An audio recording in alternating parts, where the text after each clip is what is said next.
반갑습니다. 미풍입니다. 구독과 좋아요 부탁드리도록 하겠습니다. 한국이 포기한 것, 그것은 아파트와 코로나이다.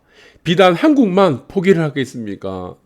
네, 이 코로나 사태와 아파트 가격은 연관이 되어 있죠. 코로나가 퍼진 이후 화폐 가치가 급락하게 됐고, 그 급락한 화폐 가치에 따라서 아파트 가격은 급상승을 해버렸습니다. 그래서 이것은 한국만의 문제가 아니라고 보고 있습니다. 그래서 저는 국제적인 문제다, 글로벌적인 상황이다, 이렇게 보고 있습니다. 코로나 백신을 만들면은 또 변이가 됩니다. 델타 변이, 무슨 감마 변이, 무슨 뭐 시그마 변이. 네, 그래서 연달아 계속되고 있고, 그래서 모든 사람들이 이 코로나에 대해서 피로감을 많이 느낍니다. 아파트값 오르는 것도 이제 정말 지겨워요. 매일 뭐 신고가 나오고 매일 오른다 그러고. 자, 이 상황들이 저는 이렇게 보고 있습니다. 인류 역사는 코로나 시대와 코로나 이전 시대와 코로나 이후 시대로 나뉜다고 보고 있습니다. 코로나 이전 시대와 이후 시대를 가르는 가장 결정적인 것은 마스크다. 그래서 코로나 이전 시대 사람들은 사진을 찍든 어디 놀러 가든 밖에 나가든 뭐 결혼식을 가든 상견례를 하든 마스크를 안 꼈습니다. 그런데 이제 코로나 이후 시대가 된 지금은 어떻습니까? 모든 것을 마스크 끼고 다니는 시대가 되어버렸죠. 그래서 인류는 마스크를 끼고 다니던 시대와 지금 현재죠. 그리고 마스크를 끼지 않아도 되는 시대와 이것이 나뉜다. 그래서 뭐 석기 시대, 뭐 철기 시대 이렇게 나누듯이 네, 앞으로 인류도 마스크 시대, 마스크 이전 시대, 그것이 코로나가 빚어놓은 결과다라고 보고 있습니다. 당국 현 방역 조치로 확산세 차단이 어렵다고 했죠. 이제 거의 저는 뭐 이제 2,000명이 되다 보니까 이제 좀 포기하는 것이 아닌가라는 생각이 들어요. 그러나 저는 대한민국 국민들은 뭐 델타 변이가 나와도 네, 이 전파력이 너무 강하죠. 그래서 뭐 돌파 감염도 된다고 합니다. 그래도 저는 이 백신을 맞아야 된다고 생각하고 있습니다. 최선을 다해야 되죠.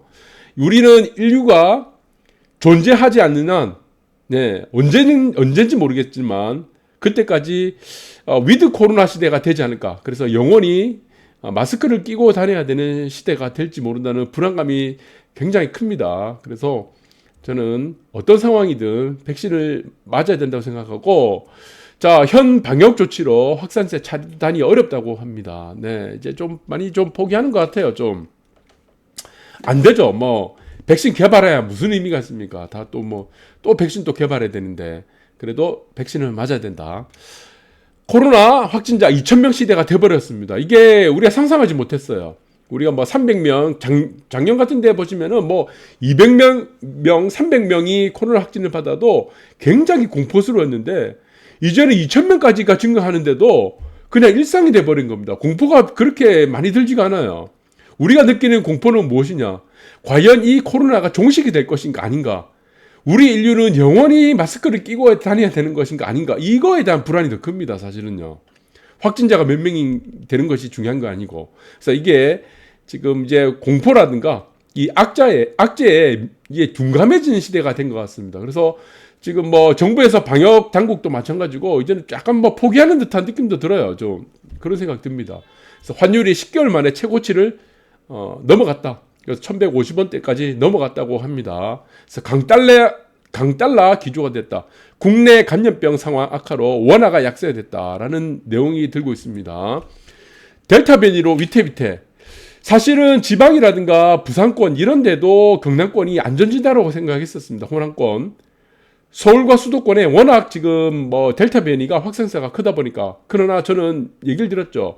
전국으로 확산될 것이다. 그래서 오늘 보니까 부산 경남도 하루에 100명대 확진자가 발생했다고 합니다.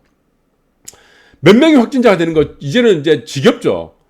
네, 큰 의미가 없는 것 같아요. 그냥 뭐 일상이 돼버렸다라는 생각이 들고, 네, 이 부분들이 저는 좀 빨리 종식이 됐으면 좋겠는데 방역 당국도 마찬가지고 정부도 마찬가지고 너무 일찍 포기해서는 안 된다. 네, 사실은 뭐 방법이 크게 없으니까 빨리 백신을 도입을 해서 네, 일상생활을 마스크 끼고라도 네, 일상생활을 좀 했으면 좋겠습니다. 홍남기 엄포에도 집값 오르자 6번째 고점 경고는 없었다. 이제 또 포기하는 거예요. 해도 안 되는 겁니다. 이게 지금 넌센스인 이유가 홍남기 이 부총리가 집값 오르는 걸 경고를 했죠. 집값 고점이다. 집 팔아야 된다. 그럼 자기가 솔선수범을 했어야 됩니다. 자기가 먼저 집을 파는 모습을 보여줬어야죠. 국민들이 이거는 받아들이지 못한 겁니다. 자기는 집을 팔지 않고 강남 아파트 사는데 남들 보고 집 팔아라. 집값 고점이다. 무슨 의미가 있습니까? 하다 안 되니까 이제는 그냥 포기하는 거예요. 코로나도 그냥 포기하는 거고, 코로나 아무리 무슨 어떻게 거리두기 하고 하면 뭐합니까? 지금 2,000명이 넘어 계속 올라가는데. 그렇죠. 어떤 사람들은 또 그렇게 생각합니다. 백신을 맞고 지금 위중한 상태도 오고 지금 탈모가 되는 사람도 있다고 합니다. 일본어 같은 경우는. 자, 이것이 백신 맞아서 위험해지는 상황보다 오히려 코로나 걸리는 것이 덜 위험하지 않을까라는 이 아니라는 생각도 할 수도 있는 거예요. 그래서 자꾸 이런 부분들이 악재가 계속되고, 이거를 계속되는 악재는 우리가 면역력을 가집니다. 네, 계속되는 호재도 마찬가지고, 네, 그래서 이 부분들이 지금 집값도 마찬가지고 코로나 사태도 마찬가지고 뭔가를 자꾸 포기하는 시대로 가는 것이 아닌가라는 생각이 계속 들어요. 그래서 지방 보시면은 수도권 공공분양 아파트 물량 보니까 공공분양만 또 계속 늡니다. 공공분양. 여러분들 공공분양이 뭔지 알죠? 이 공공분양에 반대되는 것이 무엇입니까? 민간분양입니다. 민간분양. 민간분양은 우리가 민간 건설사들이 건설하는 거고, 공공분양은 공공주체가 건설하는 겁니다. 그 공공주체가 대표적인 것이 정부에 있던 있죠. 정부에 소속되는 것이 LH, SH 그런데 네, 주택공사, 도시개발공사도 있고 서울주택공사도 있고 여러 가지 있을 겁니다. 그래서 정부에 있는 공적 주택에서 만드는 아파트를 공공분양이라 그러고, 이 공공분양의 대표적인 것이 무엇입니까? 두 가지죠. 임대주택하고 보금자리 주택, 아니면은 신혼부부 특별공급, 이런 겁니다. 네, 신혼부부 특별공급도 여러분들 공공에서 분양하는 아파트를 한축되는 거죠. 그래서 저는 이 부분들이 조금 아쉽습니다. 지금 현재 코로나도 포기하고 지금 추위가 그래요. 네, 악재의 내성이 생기니까 호재의 내성이 생긴다. 그 코로나가 계속되니까 이 악재에 계속 내성이 되다 보니까 확진자가 2,000명인데도 이렇게 둔감해지고, 그리고 아파트 가격이 계속 올라가요. 그러니까 아파트 상승에 대해서 이제 둔감해지는 겁니다. 그냥 그러려니 하는 게 되는 거예요. 그러니까 이거 뒤 두 가지를 지금 포기하는 상황에서 밀고 있는 게 또 공공분양입니다. 공공분양. 민간 분양을 확대하지 못하고 공공분양을 48,000 가구 아무리 지으면 무슨 의미가 있습니까? 보금자리 주택 아무리 지으면 무슨 의미가 있고, 상기심도시 무슨 임대주택 아무리 만들면 뭐합니까? 40% 임대주택을 만들면. 그러니까 이 효과들이 저는 이렇게 된다고 보고 있습니다. 아파트가 계속 오르는 거예요. 민간주택. 왜 오릅니까? 희소성이 부각받죠. 민간에서 주택하는 공급 자체가 너무나 제한되어 있습니다. 재개발도 제한되어 있고 재건축도 제초안으로 해서 제한되어 있으니까. 그러니까 민간 재건축 쪽, 민간에서 공급하는 아파트의 자체가 희소성이 부각되니까 이것들이 공공에서 분양하는 이런 주택과의 차별화 양극화는 더 벌어지고 있다는 부분들이, 자, 이 상승세를 더 키우고 있다고 생각합니다. 그리고 수도권 아파트도 마찬가지입니다. 역대 최대 상승이죠. 그러면 수도권에서도 마찬가지예요. 민간에서 이미 공급된 아파트와 상기 신도시에서 만드는 공공분양, 거기서 만드는 임대주택이라든가 상기 신도시에서 공공분양을 만든다. 얼마나 양질의 아파트가 나오겠습니까?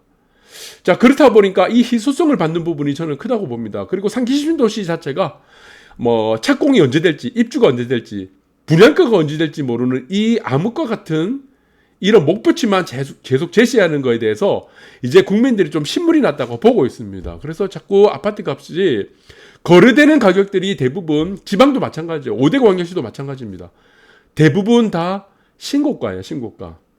네, 파는 사람도 마찬가지입니다. 싸게 팔 수 없는 거예요.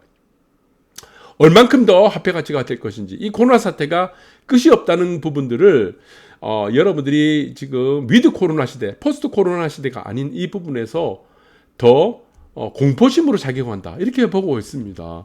여기서 그러나 지금 정부에서 포기하는 두 가지, 코로나와 지금 아파트 포기하는 와중에 한편에 있어서는 그늘진 곳도 있습니다. 네, 그 피해를 보는 곳도 있어요. 자산 가치가 올라가는 이 부분에 따라서 다시 또 피해를 보는 업종이 저는 소상공인이라고 봅니다. 이 자영업자들, 네, 영세 자영업자들하고 소상공인들, 그리고 여기서는 상가 소유자들.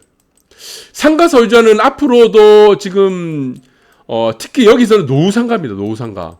신축상가야 저는 뭐 괜찮다고 보고 있습니다. 입지에 따라 다르겠지만 노후상가는 저는 앞으로는 치명적일 수가 있습니다.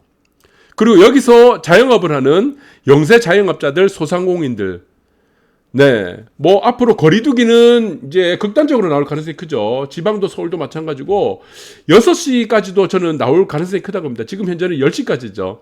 네, 10시까지고 10시 이후에 입장을 할 수 없는, 이제 할 수 없는 뭐 거리두기 4단계 뭐 그 유로까지 가게 된다면은 더 심각해질 수 있는 부분이 바로 노후상가와 그리고 소상공인들 부실률이 상당히 높아지고 있습니다.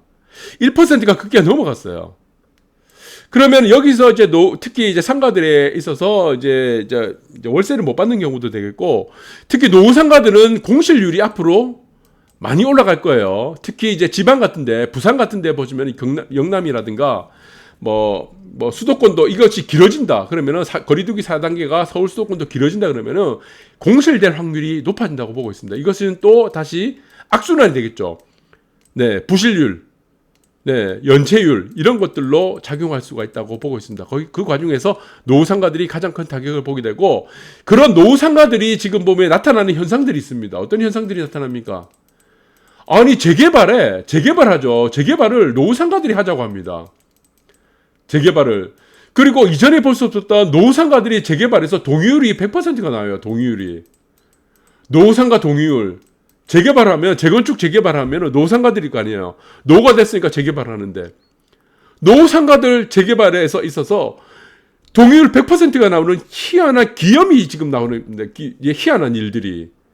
그것들이 다 지금 코로나가 바꾸는 현상이라고 보고 있다는 겁니다. 그래서 지금 정부에서 저는 이 상공인에 대해서는 대책이 조금 나와야 되지 않겠나는 생각도 들고, 지금 이제 2,000명까지 증가하게 되는 코로나 확진자들, 그리고 아파트 가격들 잡을 수가 없죠. 왜 잡을 수가 없습니까? 공공분야만 계속 밀어붙이니까. 네. 그래서 임대주택만 계속 밀어붙이고 공적 주체가 만드는 아파트만 밀어붙이다 보니까 이런 현상이 이어지고 있는데, 저는 좀 정신 차리자, 우리 모두.